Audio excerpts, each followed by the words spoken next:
what's up? Merry Christmas. Oh, first and foremost, I cannot forget to introduce myself. I'm Victoria Allen, or I can also be simply called by SVJ, and so many other different names by people who know me.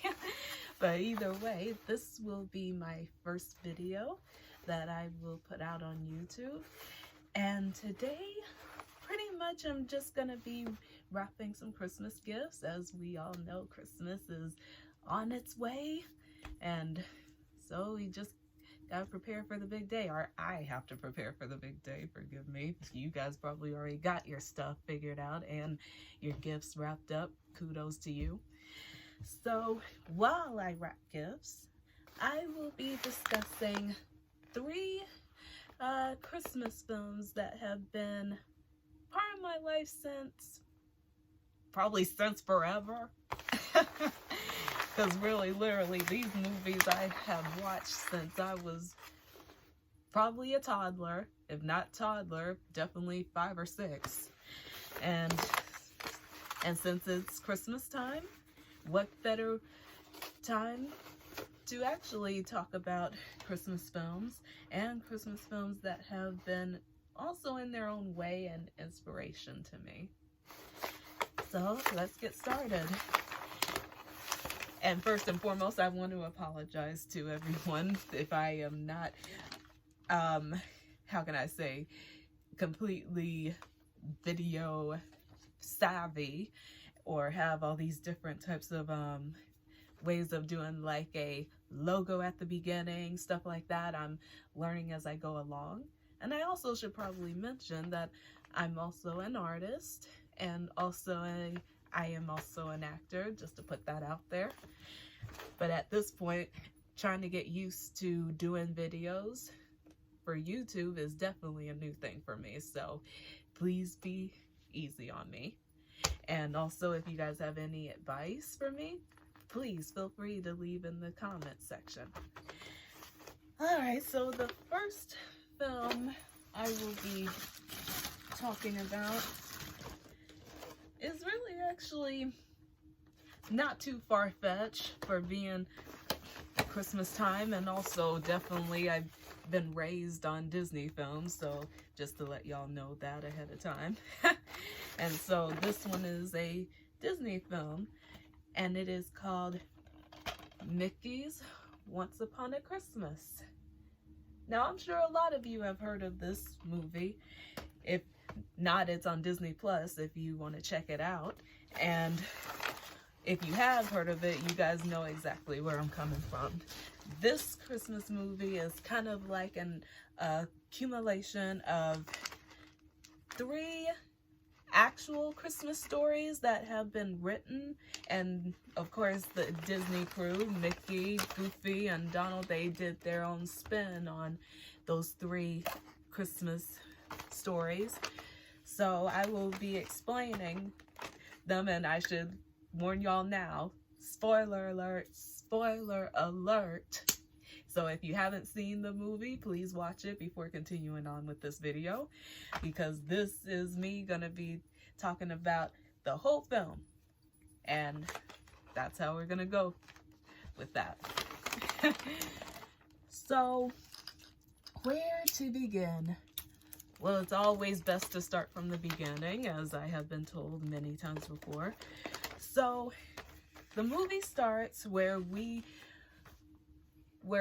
are basically seeing the one and only Christmas star that has been known as a symbol for Christmas itself, and it leads us to this nice little house that is all decorated for the Christmas holidays, and all the lights, candles, the Christmas tree is lit up, and underneath this Christmas tree are 3 nice little quaint gifts. So the first gift is actually where the first story begins, and it's called Donald's Stuck on Christmas.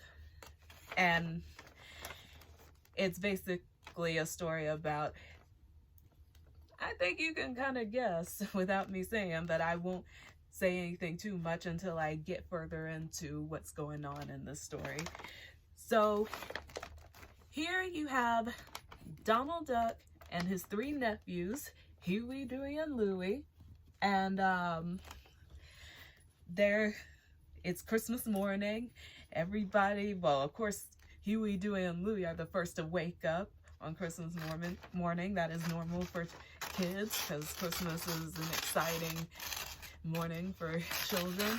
So they wake up, rush down the stairs, and when they get down there, the first thing they do is open their gifts.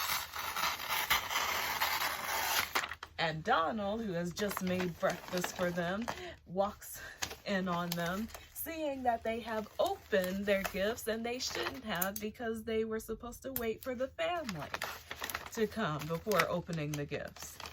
But of course, his nephews play the guilt-tripping card in their own way by saying sorry. And of course, Donald, he lets it go. And he also shows them that he has a special gift for all 3 of them. And what did it happen to be? A nice 3 sets of sleds.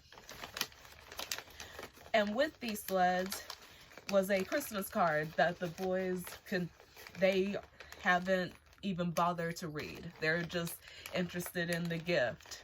And so they take their sleds and rush to go outside to play on them. But before they can even reach outside, guess who has came to celebrate the holidays with them and their uncle? Daisy Duck, Scrooge McDuck, and Aunt Judy, who loves to give those 3. Oh my God! Dare I even say it, because it is kind of funny, but it's definitely realistic. She loves to give Huey and Dewey and Louie kisses. Kiss, kiss, kiss. Where are my boys? Where are my kisses? And they do not enjoy that meetup when it comes to Aunt Judy. So that's one quirk that you can highlight. So when they do eventually go outside, it turns out they kind of go out as Daisy is trying to lure Donald underneath the mistletoe for a kiss. And they just barge right out in the midst of that. So after playing on their sleds for a majority of the day, Daisy calls them in for dinner time.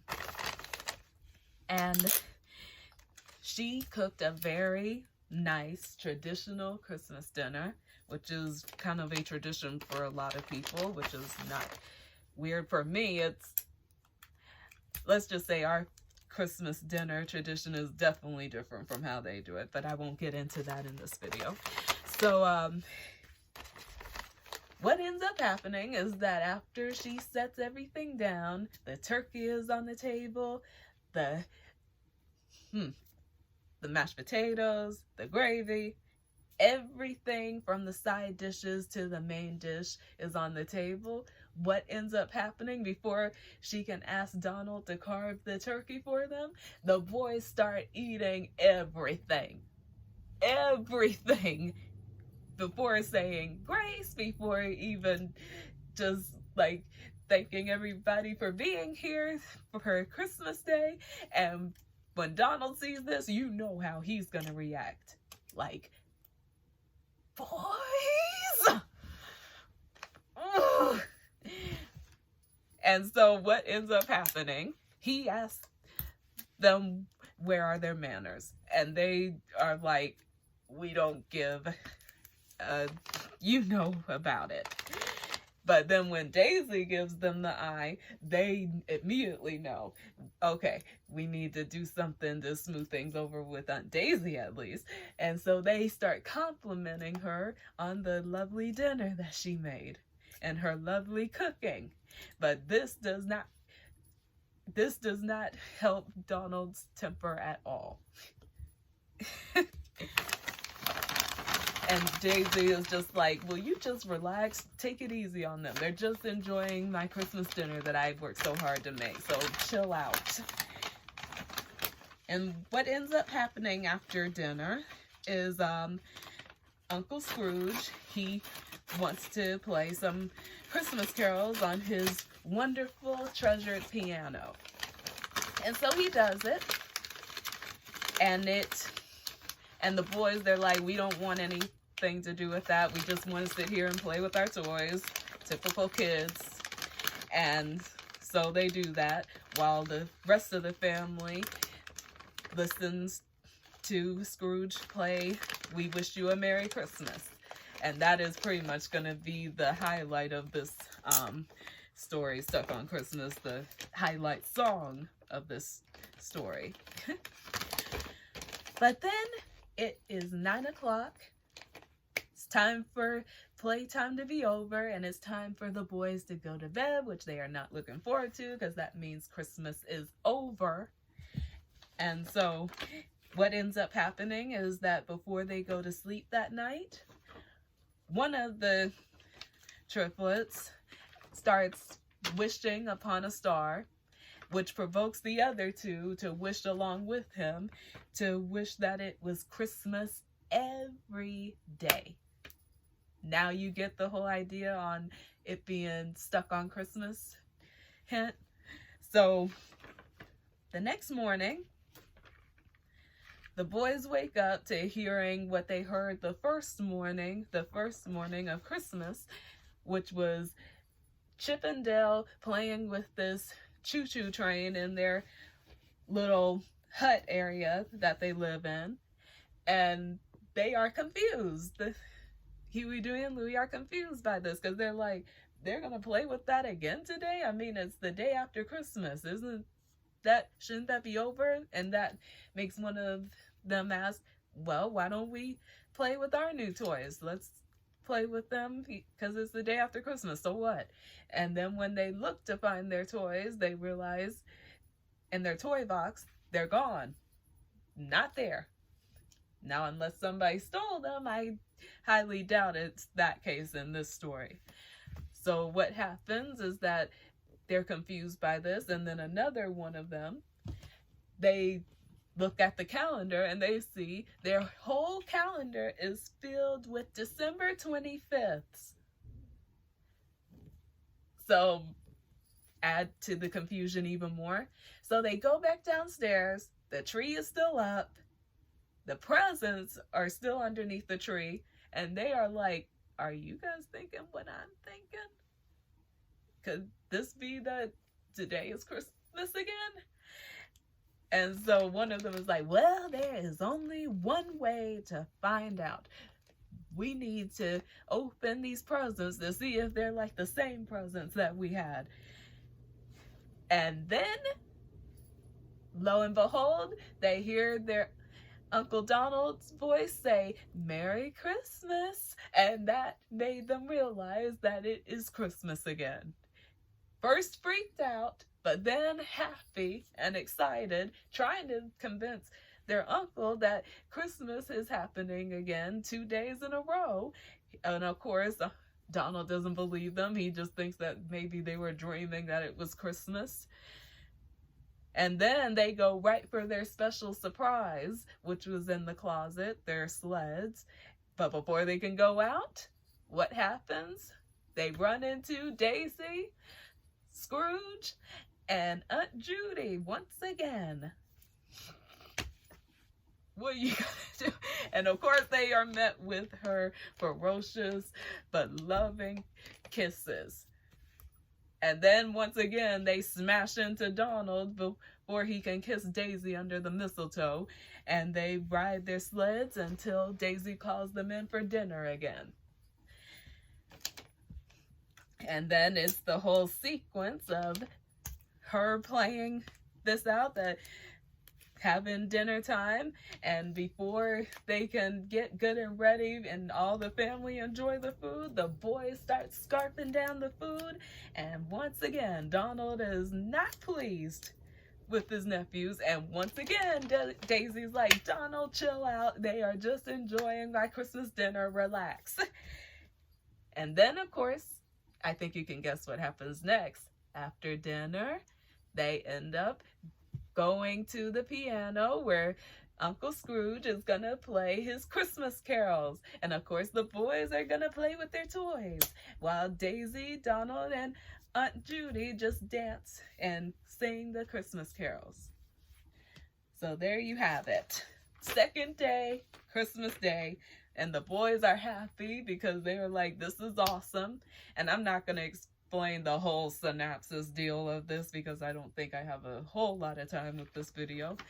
But either way, what ends up happening is that they are first happy that Christmas is every day. But then as time keeps going, as each day keeps going, and it's the same thing, the same presents, the same Christmas dinner, the same run-intos and meetups and just shenanigans, they are getting driven out of their mind.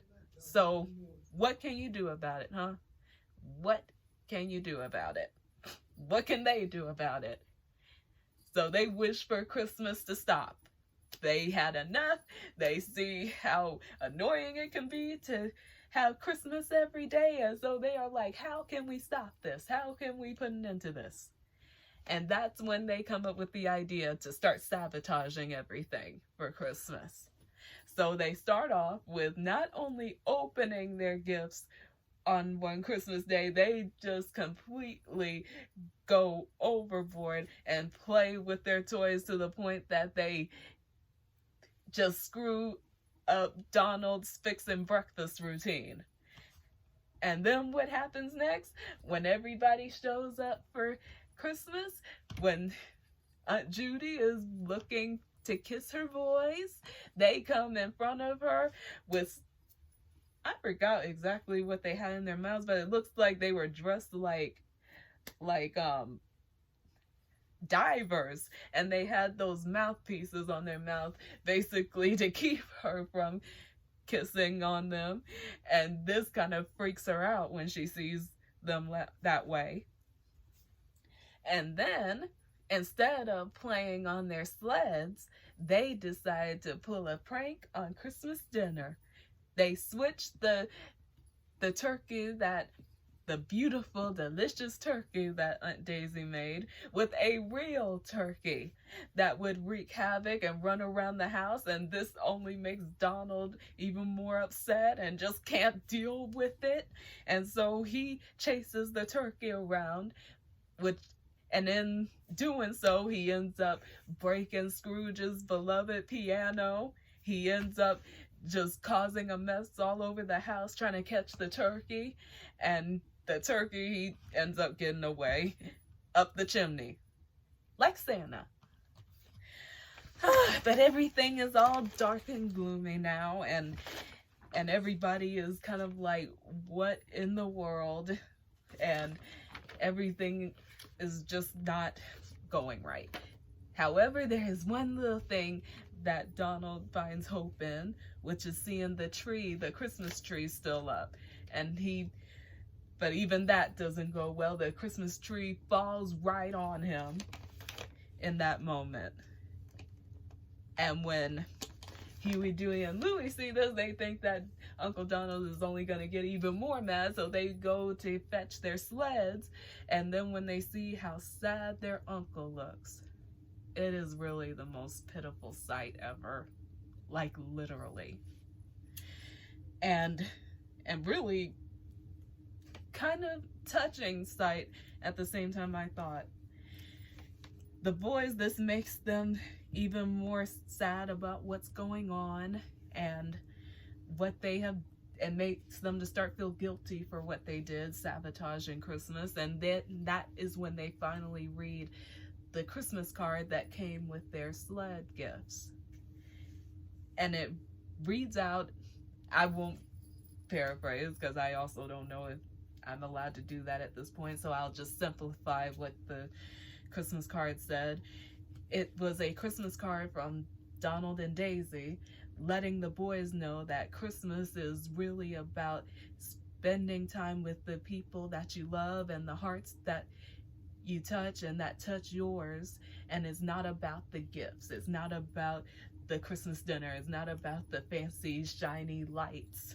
It is just about enjoying time together and being thankful for having each other throughout the years to celebrate things like Christmas Day with, and basically wishing them love. So after reading this, give me a sec. After reading this, the boys are definitely guilt-ridden now over what they did.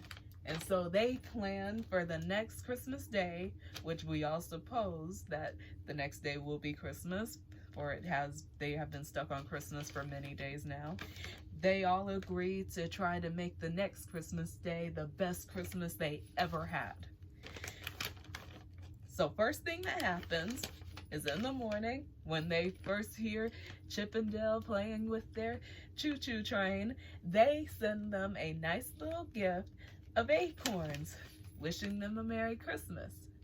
Then they arise before their uncle does and make him breakfast. Instead of him always being the one making them breakfast, they made him breakfast in the way that they knew how.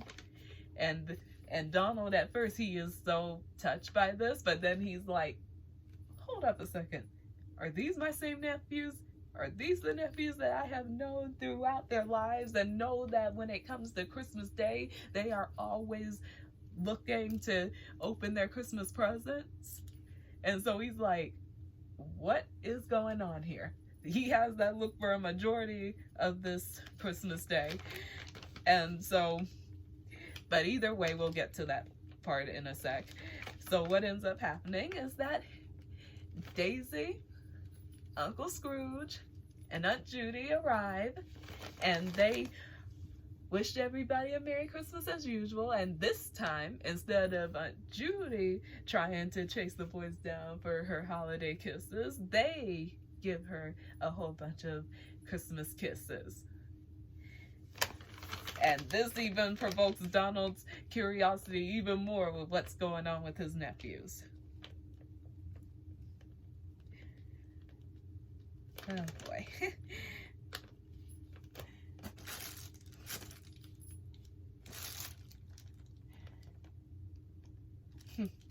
And what ends up happening next is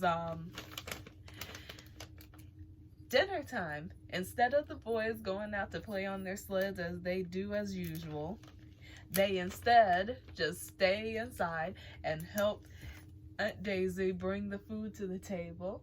And this time, instead of a nice juicy turkey, they have a nice honey baked ham.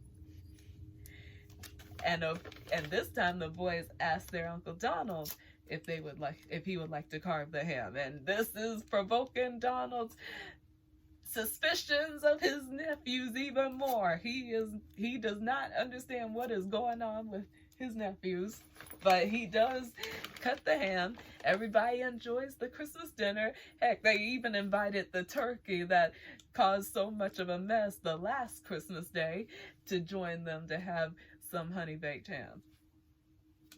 And then Huey, Dewey, and Louie, they invite Uncle Scrooge to play some Christmas carols on his beloved piano.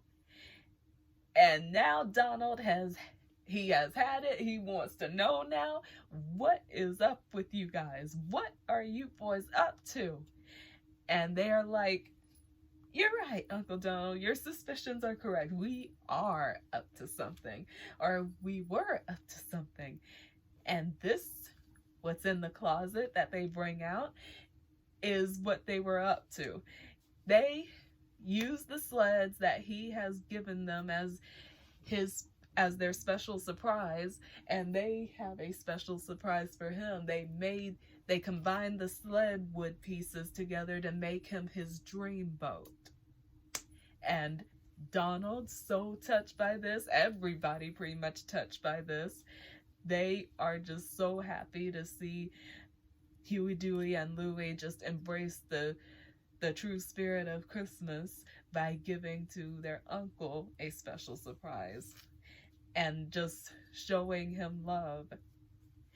And after the nice little gift, they push Donald and Daisy to kiss under the mistletoe. And after that nice kiss under the mistletoe, they all gather together around the tree to sing "We Wish You a Merry Christmas." And just like that, the next day, when we all think, is it Christmas Day again? Did it come back again? Was this not enough? It was enough. It was December 26th. And they were so happy. They were so happy for it to be the day after Christmas that they did not want to have Christmas every day ever again after that, pretty much. And they also helped their Uncle Donald by pushing him in his dream boat to sail on the snow, which ends up breaking into bits. Felt bad for the dream boat, but at least they tried to do something within the means that they had to make him something nice like his dream boat. And that's the end of Donald Stuck on Christmas. Well,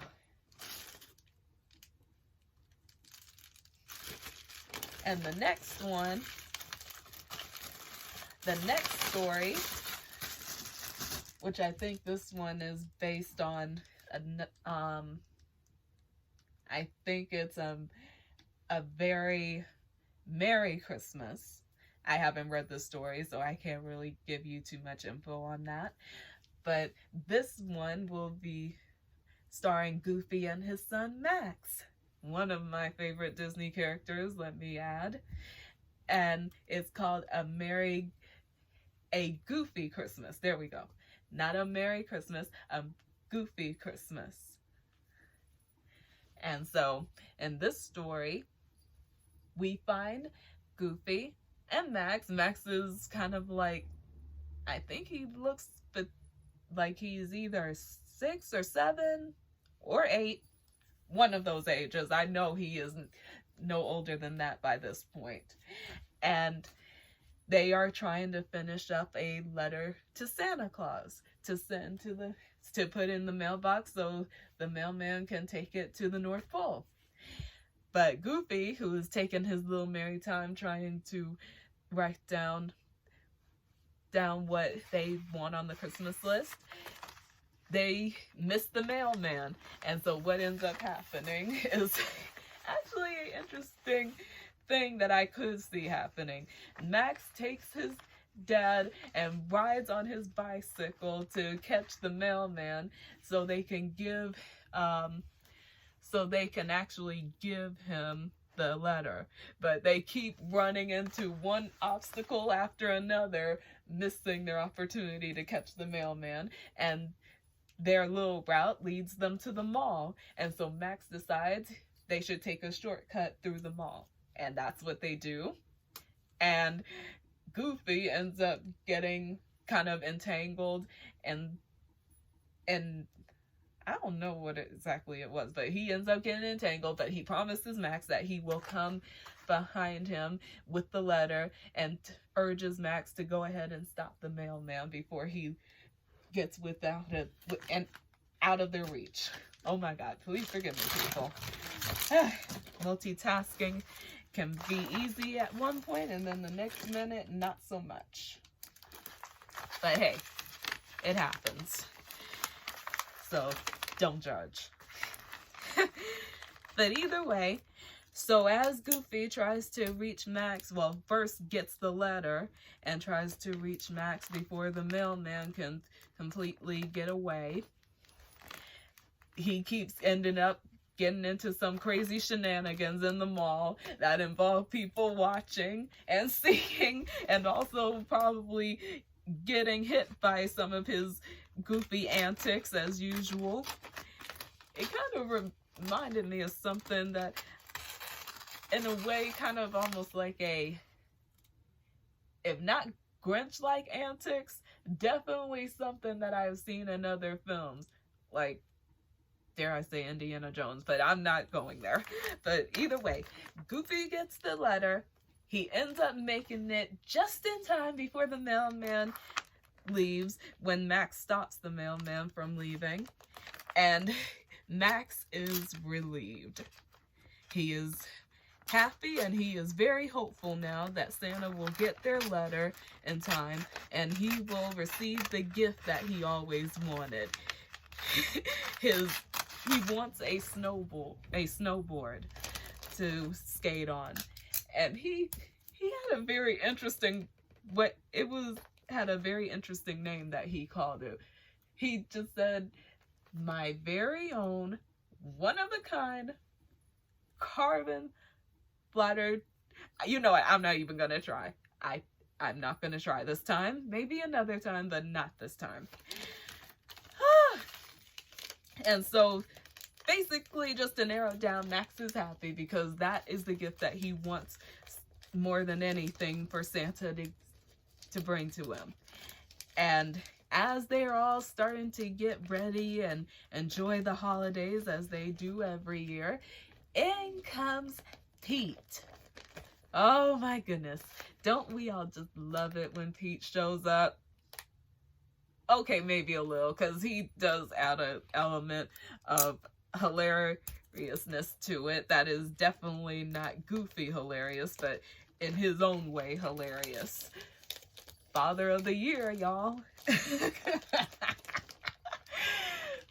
But either way, back to my point. When he shows up and he overhears Goofy say that they need to be sure to clear the snow again and clear the snow on top of their house so Santa can find their chimney to go down, that's when Pete comes in with nudging in doubt in Max's head, telling him that no, there is no such thing as a Santa Claus, that he's just an urban myth. And this definitely is not at first,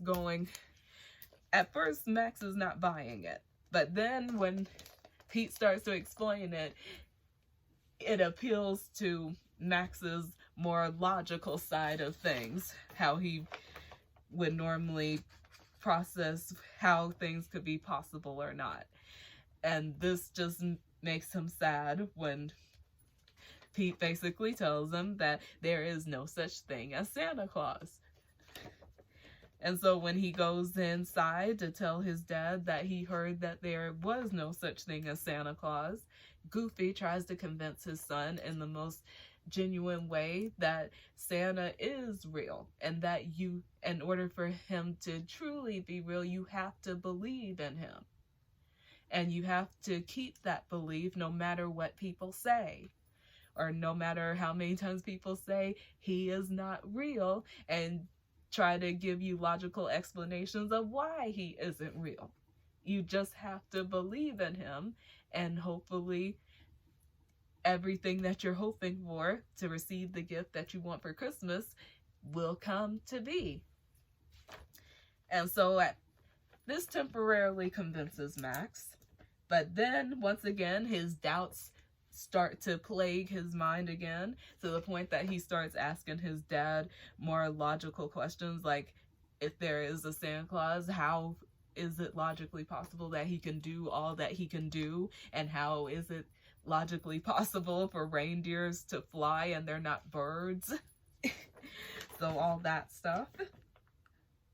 But then what ends up happening is that they end up going to share the joy of Christmas, as Goofy says, but basically helping a neighbor out who are tight on money, and they help by, cooking some Christmas meals to bring to their house and to share Christmas with them, basically sharing the joy of Christmas, and to also help out with those that are in need, which is just another way of putting it. So when they get there, Max ends up running into the neighbor's son, who basically offers him to play with him, and he is looking forward to Santa bringing him a gift of something that he would really like this year. And as Max is trying to possibly nudge some doubt into this boy's head that Santa might not be real, before he can do it, it is dinner time. And before dinner can even be served, we have another one of Goofy's most antic, hilarious moments as ever, which ends up making everything seem just amazing. And I won't explain exactly what happened. If you want to see what happens, you watch the movie. I recommend you watch the movie. And after dinner's over, they receive a visit. The family receives a visit from Santa, who seemed to magically appear from the chimney. And Max, when he sees Santa, he is so happy and so relieved. Like, oh my God, Santa is real. Thank God he is real. And he even tells Santa when he hops on his lap that, I'm so glad you came. I was almost starting to not believe in you anymore. I was beginning to let my doubts sink me in, but now everything's all good. Not knowing that his dad was actually just dressed as Santa Claus to make the children happy. Like what they do at stores, pretty much. But what ends up happening is that Max really finds out very quickly, as he asks Santa for what he wants, that Santa is actually his father posed as Santa. And this just makes Max upset, disappointed, depressed. Like, why did you trick me like that? When really he wasn't trying to trick his son, he was just trying to make the children happy. And it kind of backfired. So Max basically goes home and he is upset with his dad. Now his disbelief in Santa is at an all-time high. So what can you do about it? And so Goofy, he apologizes for if it seemed like he tricked his son. But then he also tries to get him back into the Christmas spirit by offering him to eat one of Santa's cookies before bedtime and to open one present on Christmas Eve. With some families, that's a tradition.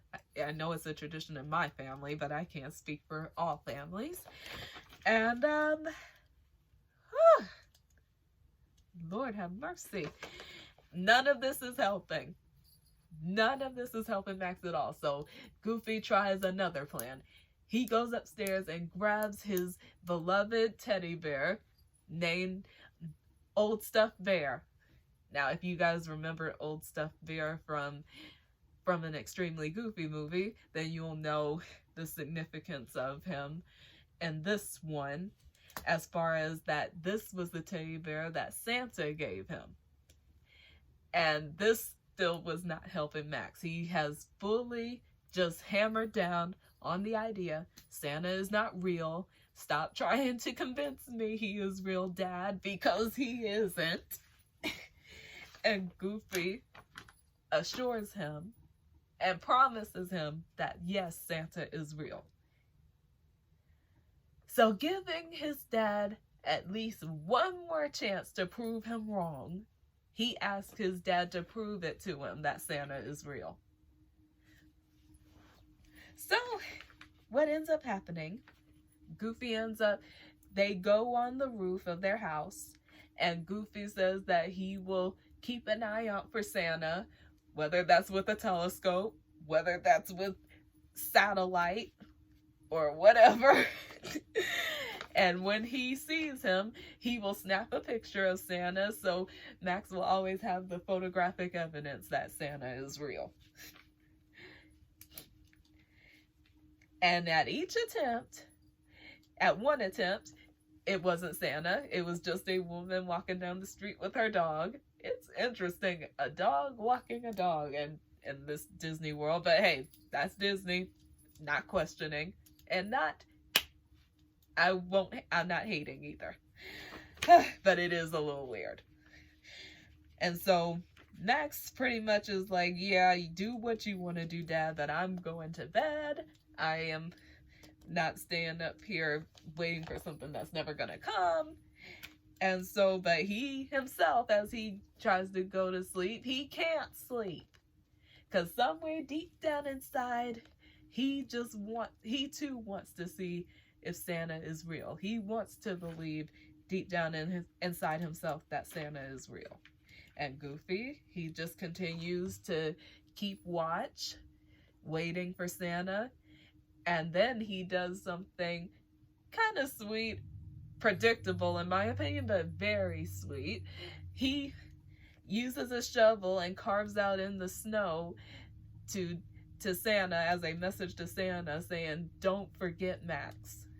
And Max is definitely touched by this, that his dad would do something, go as far as to doing something like that for him.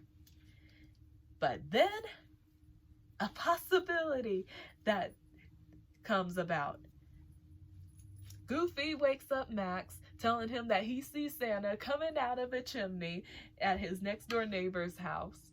And he is telling him that it's Santa, and he's about to get ready to take the picture. But then you come to find out this is not Santa at all. This is just a burglar who has just robbed Mr. Pete. And the police catch him just in time before he could steal anything from his house. But however, this does not help the situation for Goofy or for Max, because they're like, Max is like, yeah, okay, I'm done with this. I can't do this anymore. And Goofy, too, who ends up accidentally falling off the roof, he finally admits that, okay, Max, you were right about everything. And so, in this midst of being proven wrong, or his faith wrong, Goofy is now depressed and doesn't really care to really celebrate at this point. And so what happens? Max ends up being the one trying to cheer his dad up, saying that, well, if Santa's not coming, we can eat all of his cookies now. And Goofy's like, I'm not hungry, I don't care. And then he tries to get him to open a gift on Christmas Eve, or really it's Christmas morning now, because they've been up for that whole night. And Goofy won't open it. And then the crazy part is that Max tries to cheer his dad up with his old stuffed bear, pretending to sing Santa Claus is coming to town. And that doesn't help. So then Max has one more idea in an attempt to make his dad happy. He dresses up as Santa Claus, and he comes down the chimney to make his dad believe that he is Santa Claus, to make him happy. And it is the most cutest, funniest scene, in my opinion, in that movie, because it's just like, okay, Max, good idea, but just like anybody would think, I thought Santa would be taller, I thought Santa would be fatter, all of that conception of who Santa is. And Max, he uses different logical ways of explaining why he isn't so fat, like saying, the camera adds 50 pounds and all that, or saying that, yeah, I would love to meet your son, Goofy, but I have to get going because I do not have a lot of time left because there's so many kids, and so I'm on a very tight schedule. And so, but what ends up happening is that Goofy finds out that it isn't Santa, it is his son, Max. And Max was basically telling him, I just wanted to make you happy, just like you tried to do for our neighbors. Oh, Lord. They truly, like father, like son. It really is like that, and it is the cutest, sweetest thing I've ever seen. But what ends up happening in this attempt to try to make each other happy? Santa actually, for real this time, appears riding on his sled with his reindeer. And what drops from his sled? the snowboard that Max was asking for. He got it. He got what he wanted. And this time it wasn't because he necessarily kept the faith that Santa was real, but it was more so by what he, in his attempt to try to be there for his dad and make him happy on Christmas, and trying to give back to what his dad has gave him his whole life by just being there for him and trying to make sure that he's happy on Christmas. So it wasn't really that Santa came because Max, and I won't say Max fully stopped believing in Santa. You could tell there were parts of him that still wanted to believe in Santa, and maybe those were the parts of him that still believed in Santa. But at the same time, it was more so by his act of goodwill that really allowed all of this to come together. But the funniest part, the real funny part, is that when Pete sees Santa Claus, he tries to tell Santa that he believed in him all along and had the nerve to ask him for where his presents were. Dude, first you are an adult. Get that through your head. Santa visits children, not adults. But the little present that he did leave him was kind of funny. He took all the snow that was covering Goofy and Max's house and just throws it all on Pete's house and on him. Wishing everybody a Merry Christmas before driving off. Oh, Lord, that was hilarious. I love that. I love that part. And so Max asked his dad, Santa didn't forget to bring your gift, did he? But once again, he's an adult. And so he wasn't really gonna get an actual gift from the real Santa. But Goofy assures him that he did get his gift. And that every year he asks for the same gift, and every year he gets it by seeing his son happy. And oh, I love you, Goofy. I love you and Max both. I love y'all. But that is definitely what any parent would want for their children, is their happiness on Christmas Day. I would think anybody would want that for anyone on Christmas Day. I know I would. So that was very sweet. So what ends up happening is that Max takes his new present to share it with the neighbor's son next door. And that's the end of a very goofy Christmas. And so, let me catch my breath, y'all. Let me catch my breath, because I am multitasking here, but also trying to keep up with all that's happened in this movie. I've watched this movie so many times that I just remember it, everything that goes on in it. If I can, over time, I hope to explain movies a whole lot better on video. I'm better explaining them by writing them down, but as time goes forward, I hope to get better at explaining them in video format. So just be patient with me, y'all. And so the next and final story to Mickey's Once Upon a Christmas this one is based on a Christmas story called The Gift of Magi. I think I read that one before, but it's been so long ago. And this one is called Mickey and Minnie's Gift of Magi, which is basically a story about giving a gift from the heart. So what ends up happening in this story, our story begins in a little nice town, well, quaint town, where everybody's getting ready. It's Christmas Eve, next day, Christmas Day, and everybody is just doing what they can to get ready for the big day. And so is Mickey Mouse and his loyal pet, Pluto. they come across a store where they find this nice gold chain that Mickey wants to get for Minnie as a Christmas gift to go with her family heirloom watch. And so he figures he can get it after work when he collects enough tips and everything. And then he goes over to Minnie's house so they could to have breakfast with her. But before he gets there, Minnie is looking through having some financial situations herself. She is looking through a whole bunch of bills that have been sent to her. A bunch of bills that are final notices and all of that, and you guys know how that can be at times. That is just so annoying.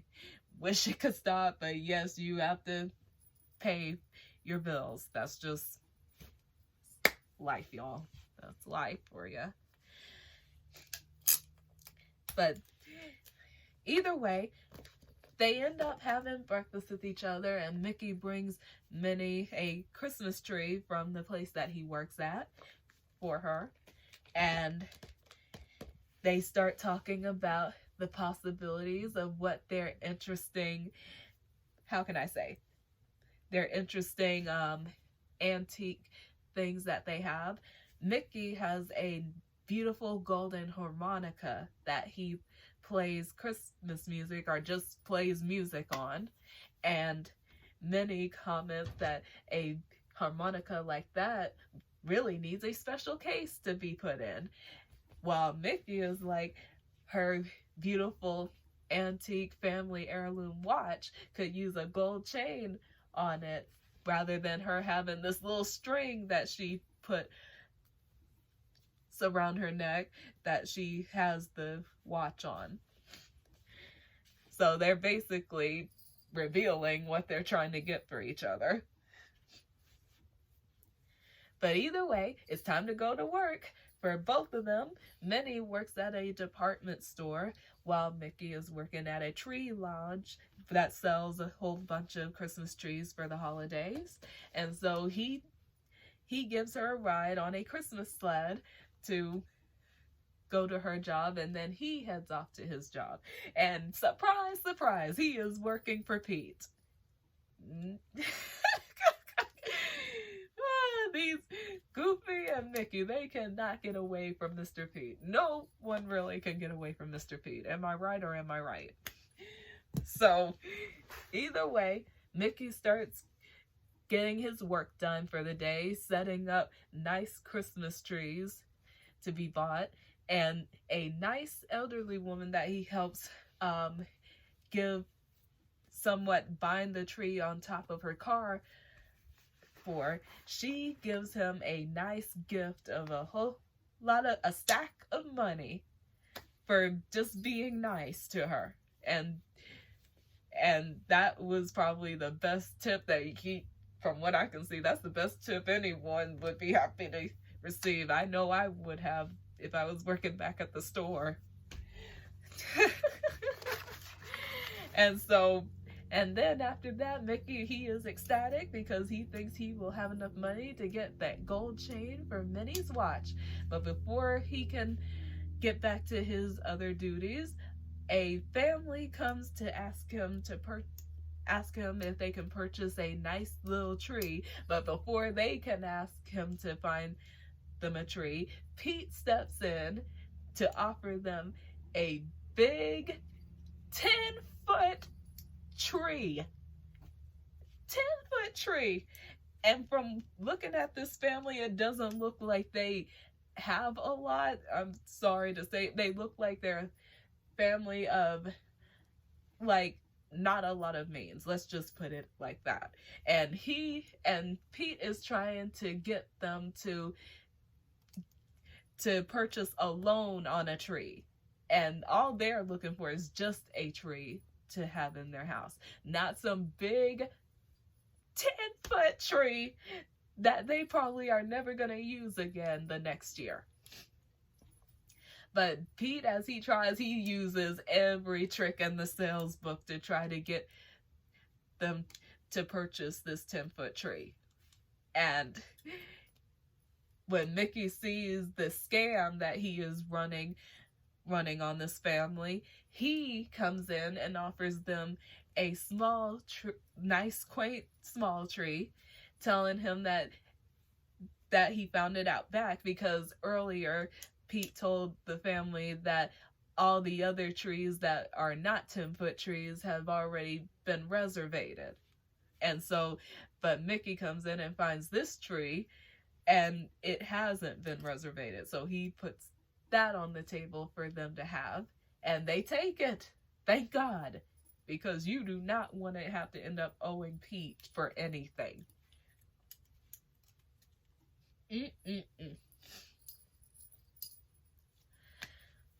So now Pete is pissed, literally upset with Mickey, because he was like, I had them on the hook for a loan and you ruined it. And what does Pete end up doing? He takes what he would have made off of the 10-foot tree out of his pay, taking all of his money out of his money sack, and then basically fires Mickey. But here's the fun part. No good deed goes unpunished. Well, guess what happens? When Pete, after counting the money and stuffing it into his pocket, along with something that he obviously didn't realize he had in his hand, because he always has it in his hand, I think it's a cigar, some kind of cigarette thing or cigar, and he stuffs the cigar into his pants too. And his butt starts burning up, like burn, baby, burn on his butt. And then as he tries to figure out a way to get it out of his pants, he is just dancing around, falling on everything, and then just ends up causing a huge catastrophe to his tree lodge. It causes a fire. He lands on some kind of, like, I don't know if it wasn't paint, but I forgot what exactly it was, but it was for trees, and it blew him up into the sky, and a bunch of fire flames just started falling from the sky everywhere, burning all of his trees and destroying his business. I think that's called karma, y'all. I think it is, because that was crazy enough as it is. What happened, that was karma for him. So then we find Minnie, who is working at a department store, and she is working in the gift wrapping department. And she is working her butt off because she wants so badly to get her Christmas bonus, which she thinks will help her to get Mickey's gift. And then, lo and behold, she is called in to Mr. Mortimer's office, and he says that he is ready to give her her Christmas bonus. And what does it end up being? Not money, not a nice gift, but a fruitcake. Look, I don't hate on anyone who loves fruitcake. If you love fruitcake, awesome for you. I applaud you. Me, I personally haven't tried fruitcake. I don't know if I would like it, so I can't say. So until I try it, I don't know. But I'm like, how is that a Christmas bonus? Honestly. I mean, am I right? Lord have mercy. And so things are not going great on Minnie's end either. Minnie and Mickey, they just cannot get a break. And so Mickey is trying to figure out another way to get her present by 5 o'clock. And so while he thinks, he plays his harmonica, and he is heard by a police chief a little ways away from him, who was helping to plan a toy drive, which would involve the fire department playing Christmas songs for the toy drive. And apparently the fire department, they're all at Crazy Pete's because his business just lit up. Like literally. And so they had to put the fire out. And so now thinking that it's a bust, the toy drive's not gonna happen, that's when the police chief hears the harmonica playing and finds who is playing the harmonica. Of course it is Mickey, and he asks him if he could play some music for their toy drive and for the kids who come to the toy drive. And Mickey is like, he is being adamant that he can't play. He has a lot to do before 5 o'clock. But he sees this child who gives away one of his toys, and he could not help but entertain. And so he plays Jingle Bells on his harmonica, and the children are loving it at first. The parents are loving it. The show is going well so far, and then here comes the fire. The whole fire department is back from Crazy Pete's playing alongside Mickey, and the toy drive was a hit. And this was their best toy drive ever, from what the police chief said. And so the police chief thanks Mickey for what he did, telling him that him and his wonderful harmonica are an awesome team. And this gives Mickey an idea of how he can purchase Minnie's gift. He will exchange his beloved harmonica to get the golden chain for her watch. But first he has to get to the store before they close. So he rushes to the store as soon as he can. And by the time he gets there, they're already closing. They're locking everything up. But before the person can leave, he asks him if he could trade his harmonica for a gift for Minnie. And the guy looks at the harmonica and he's like, I'm sorry, but this harmonica isn't worth much. Sorry, but Merry Christmas. And so Mickey, now completely lost at this point, is like, what am I gonna do? I have no gift for Minnie. So he sits there and just plays his harmonica, because he's like, they may not think that you're worth much, but you're worth a lot to me. The harmonica was worth a lot to him. And so he starts playing it, and then the person who closed the store, he stops and listens to the harmonica. And he's like, he changes his mind and lets him come in and trade his harmonica for something. And so it is implied that he got the gift for Minnie. So now we are in Minnie's house, enjoying a nice, comfortable spot on the couch by the fireside, with Pluto and Figaro waiting for their gifts to be given to them, which Minnie gives her gift to Figaro, and of course Mickey gives his gift to Pluto. And then all that's left now is for Mickey and Minnie to exchange gifts to one another. And they do. They do.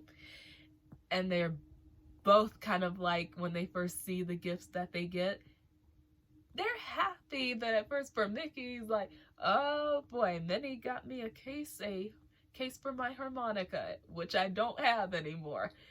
And Minnie, she's like, oh, he gave me a beautiful golden chain for my watch. And they revealed to each other, both of them revealed to each other, that they traded their most precious belonging to get them a gift. And this is what they called the gift of the heart. Because Minnie, she traded her gold watch to get him the case for his harmonica.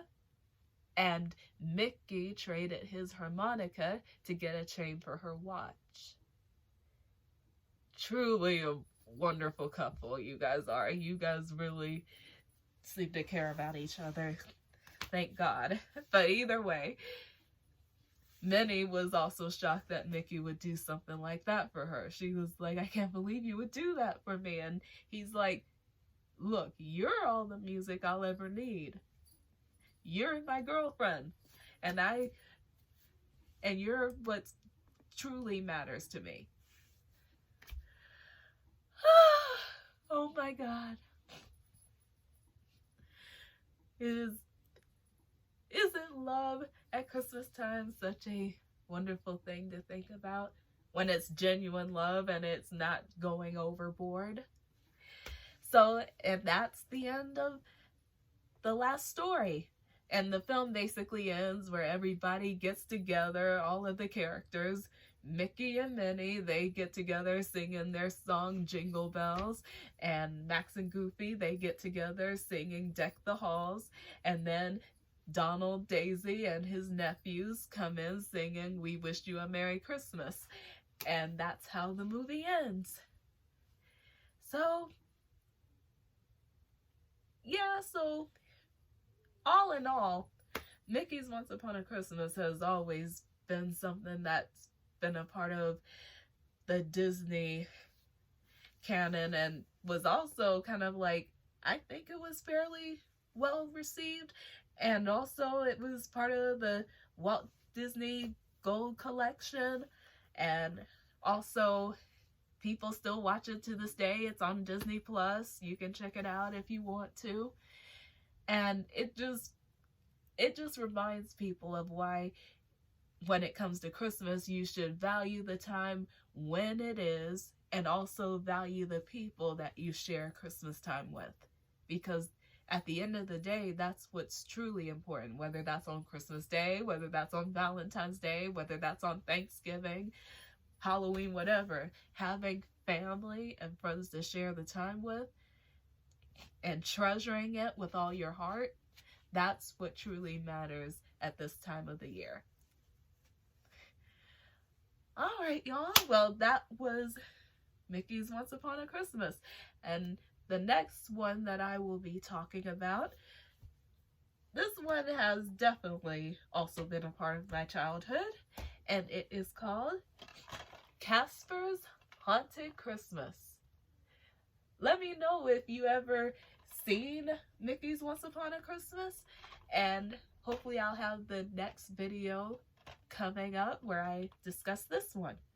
So I'll chat with y'all in a bit. Bye.